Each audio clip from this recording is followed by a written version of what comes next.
ಸ್ಟೋರ್ಗೆ ಹೋಗಿ ಮತ್ತು ಅಲ್ಲಿ ರಿಬ್ಬನ್ನು ಕ್ಲಿಪ್ಸು ಮತ್ತು ನೈಲ್ ಪಾಲಿಶು ಎಲ್ಲ ಖಾಲಿಯಾಗಿ ಹೋಗಿದ್ದು. ಸ್ಟಿಕ್ಕರ್ಸ್ ಎಲ್ಲ ತುಂಬಾ ಚೆನ್ನಾಗಿತ್ತು. ವೆರೈಟಿ ಕಲೆಕ್ಷನ್ಸ್ ಎಲ್ಲ ಸಖತ್ತಾಗಿತ್ತು.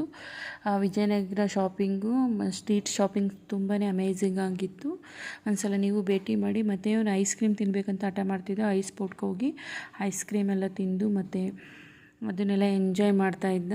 ಮತ್ತು ಐಸ್ ಕ್ರೀಮು ಡ್ರೈ ಫ್ರೂಟ್ಸ್ದು ಐಸ್ ಕ್ರೀಮ್ನೆಲ್ಲನೂ ನಾವು ಮನೆ ಪಾರ್ಸೆಲ್ ಮಾಡಿಸ್ಕೊಂಡ್ವಿ. ಅಲ್ಲಿ ತಿನ್ನೋಕ್ಕಾಗಲಿಲ್ಲ. ಆಲ್ರೆಡಿ ನಾವು ಪಾನಿಪುರಿ ಮತ್ತು ಗೋಲ್ಗಪ್ಪೆ ಎಲ್ಲ ತಿನ್ಕೊಂಡ್ಬಂದಿದ್ವಿ. ಸ್ಟ್ರೀಟ್ ಶಾಪಿಂಗ್ ಅಮೇಝಿಂಗ್ ಆಗಿದೆ ವಿಜಯನಗರ. ಮತ್ತು ಪಾನಿಪುರಿ ಎಲ್ಲ ತಿಂದ್ಕೊಂಡು ಮತ್ತೆ ಅವನು ಎಸ್ಕಲೇಟರ್ ಹತ್ತೋದು ಇಳಿಯೋದು ಎಲ್ಲ ತುಂಬಾ ಎಂಜಾಯ್ ಮಾಡ್ತಿದ್ದ.